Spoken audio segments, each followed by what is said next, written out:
Fala Santos, boa noite.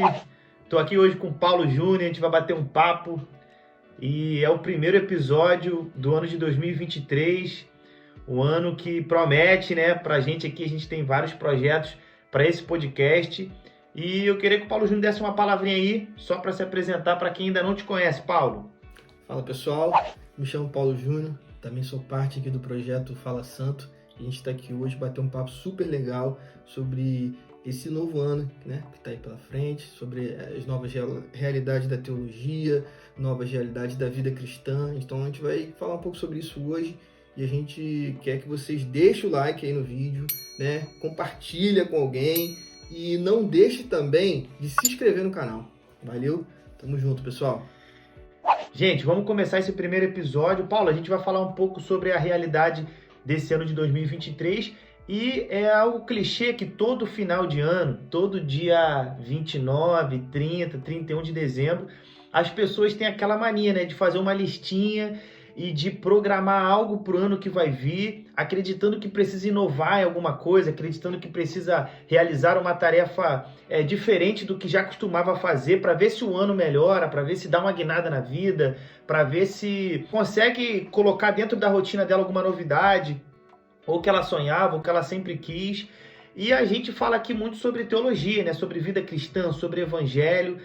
E a questão é que será que o evangelho, será que a vida cristã, será que as igrejas precisam de uma novidade, precisa de algo novo, precisa inovar tanto na sua liturgia quanto na sua forma de pregar o evangelho, de levar a palavra, de chamar os jovens, atrair homens, mulheres, crianças?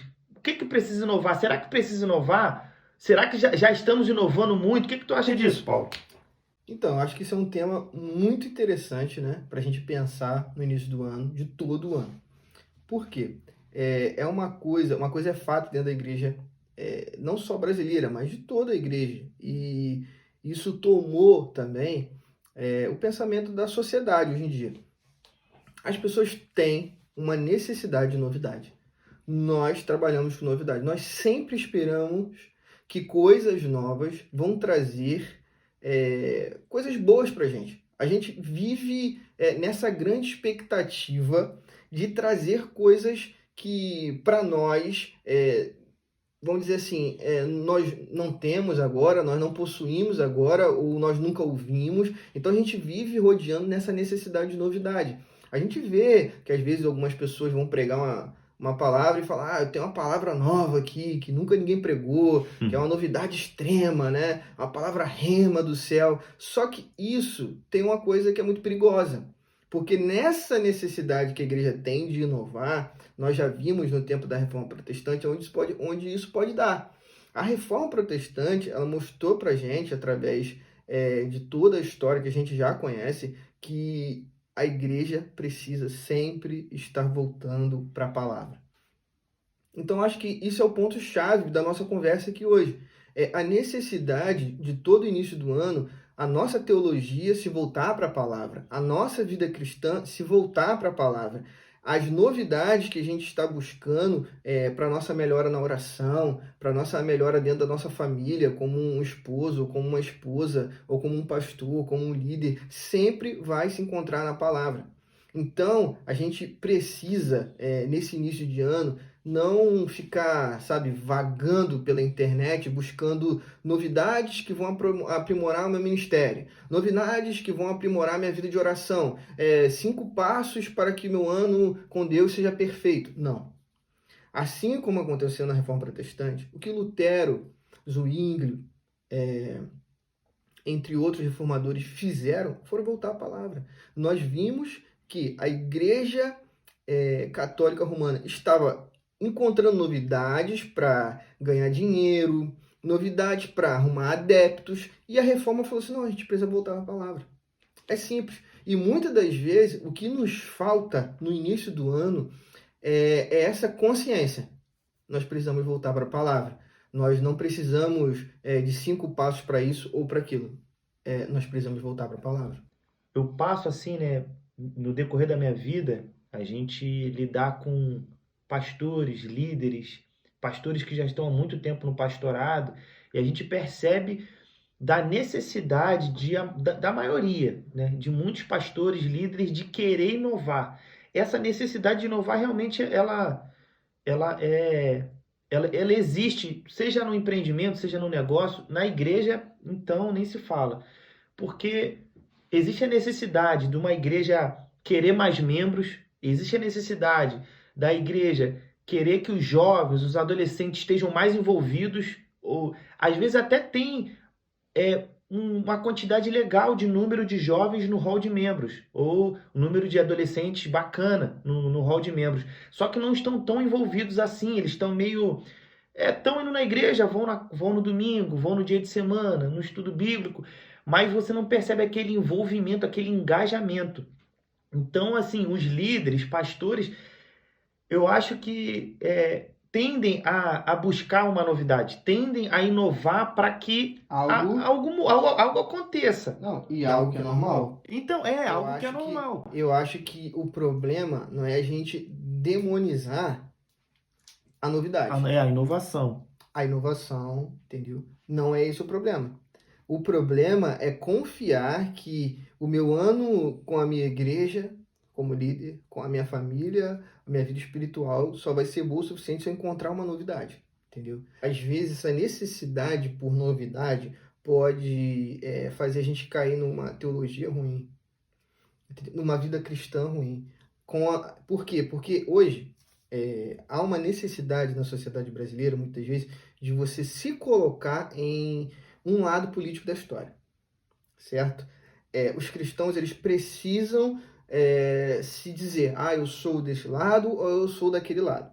Nós tivemos um exemplo recentemente de um cantor muito famoso cristão. O nome dele é Kleber Lucas, né? Acho que a maioria das pessoas aqui já deve ter cantado a música. A maioria das pessoas que ouvem esse podcast já devem ter ouvido alguma música dele. E a grande questão que o Kleber Lucas colocou foi sobre a questão de cor, né? Cor da pele.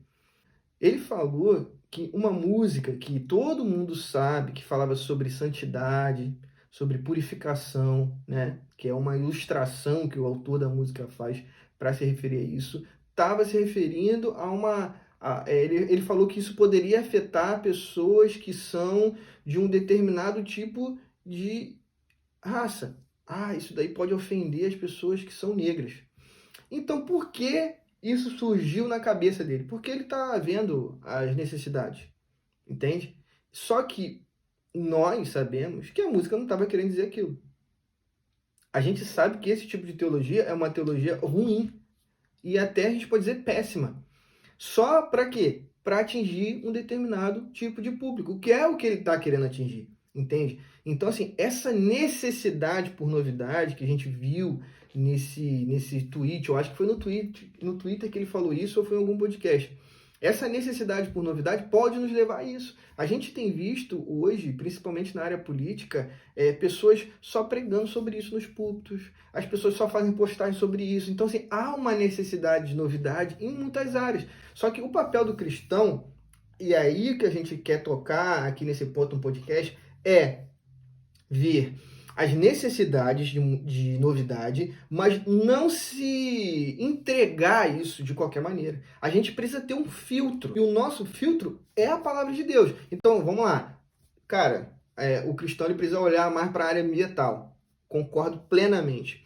Eu acho que muitos cristãos, hoje essa pauta ainda não é uma pauta, por exemplo, tocada dentro da igreja, a gente não ouve pregações sobre isso, a gente não vê seminários sobre isso. Tem alguns, mas não são muitos. Então, assim, existe uma pauta? Existe. A pauta é o meio ambiente. Então, a novidade que a gente pode trazer para esse ano, para os púlpitos, para nossas conversas, é qual a necessidade do cristão se envolver com isso. Há uma necessidade, né? A gente sabe que o nosso Pai criou essa terra, então essa terra é também responsabilidade, né, de cuidar dessa terra, a responsabilidade é nossa. Então, assim, existem novidades, existem pontos que nós podemos atacar, mas o que eu quero deixar muito claro aqui para todo mundo que está ouvindo é que a gente não pode perder a centralidade da palavra, do evangelho. A gente não pode se entregar a qualquer novidade, a necessidade da novidade, entendeu? A gente não pode só se pautar pela novidade. A novidade está lá? Beleza, mas o que a palavra diz sobre isso? Eu não posso me entregar tão facilmente às novidades, entendeu? Cara, eu fiz a formação de coach, né? E naquele período, quando eu fiz a formação, essa formação estava em alta.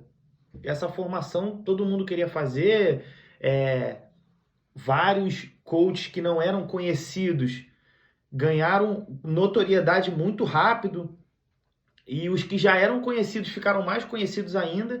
E nesse meio tempo que eu tava estudando, eu percebi a migração de pastores que pregavam o evangelho, pregavam a palavra para uma teologia que era baseada no coach, que é a teologia coach, né, que fala, teologia De autoajuda. teologia de autoajuda.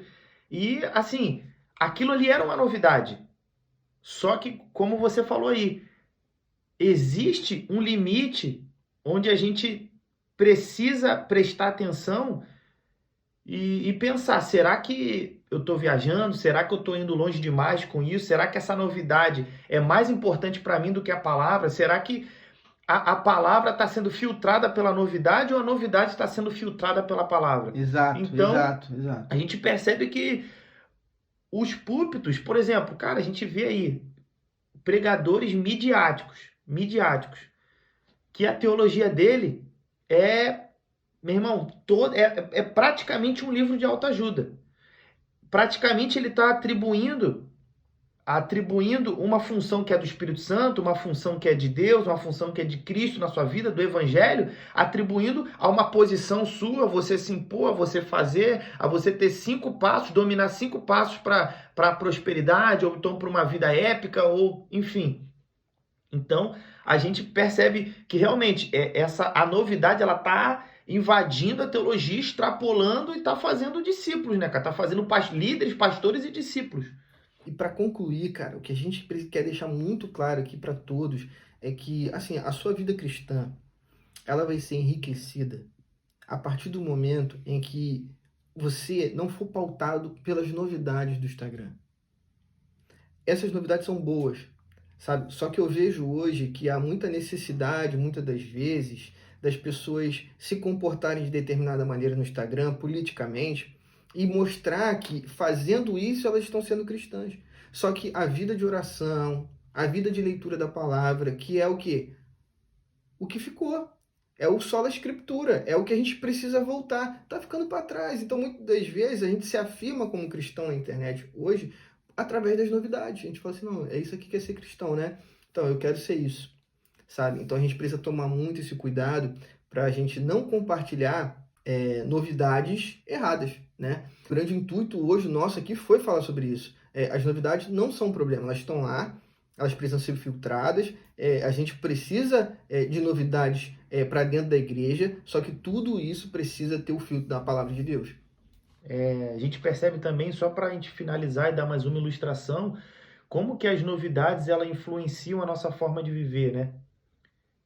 Por exemplo, eu já vi diversos vídeos de crianças, adolescentes, né, que pegam as danças de TikTok, que, pô, são danças que foram inspiradas em músicas totalmente mundanas, em músicas que até profanam, né, a ética, o bom senso, enaltecem a pornografia, enfim, músicas que não condizem com a vida cristã e pegaram os passos dessas músicas e colocaram dentro da igreja, no grupo de coreografia. Então, mais uma vez, mais um exemplo, né, dessa novidade que ela está invadindo e não está tendo filtro para invadir a igreja, não está tendo filtro para invadir a sua vida cristã. Se você está achando isso normal, eu acho que essa é a proposta desse vídeo. Se hoje para você está normal, se hoje para mim está normal fazer algo que está todo mundo fazendo, eu preciso passar isso pelo filtro, que é a palavra. Precisa passar por esse prisma, que é o evangelho, que é a palavra, que é a vida cristã. Se eu estou fugindo muito disso, cara, tem alguma coisa de errada. Essa é a intenção do vídeo, então a gente precisa se preocupar com isso. Precisa realmente inovar tudo. Pessoal, então é isso. Espero que vocês tenham gostado. Mais uma vez eu falo para vocês, clica aí no botão de curtir, clica no botão de compartilhar e compartilha com alguém esse vídeo que você acha que precisa. e acima de tudo se inscreve no canal, porque vai ajudar muito a gente nesse início aí, valeu? Estamos aí para mais um ano e esperamos que você possa acompanhar a gente nesse ano de 2023. Valeu? Tamo junto. Abraço. Equipe, que Deus abençoe vocês, que 2023 seja abençoado. Continue acompanhando a gente aí. Ah, tem um amigo meu que também gosta desse papo. Manda o link para ele, compartilha com ele. Show, vai ser de uma ajuda muito grande. Tamo junto e é nóis.